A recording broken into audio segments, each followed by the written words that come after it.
Cycle চটে না, আবার বাইক চালাবে। তোর বাপের বল একটা বাইক কিনে দিতে, এভাবে আমাদের বাইকের পেছনে তোর বেশি দিন ঘুরাইতে পারবো না। আরে মামা শোন, তুই তো আমাদের থেকে খুব ভালো বাইক কোনোদিনও কিনতেও পারবি না। তা তোর একটা ভালো সলিউশন দি। আমাদের একটা ভালো বাইক আছে অল্প টাকা দাম।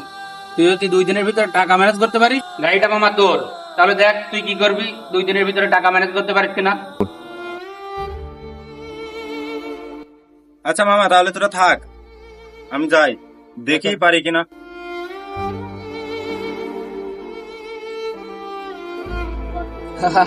আরে মামা, ও কিনবে বাইক? আরে যা রে যা।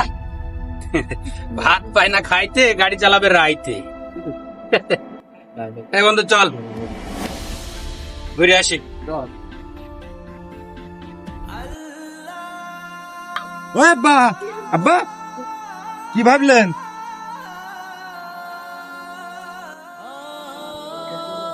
তুই কেন বুঝিস না বাপ, যে বাইক কিনে দেওয়ার মতো ক্ষমতা আমার নেই, সেই সামর্থ্য আল্লাহ আমারে দেয় নাই।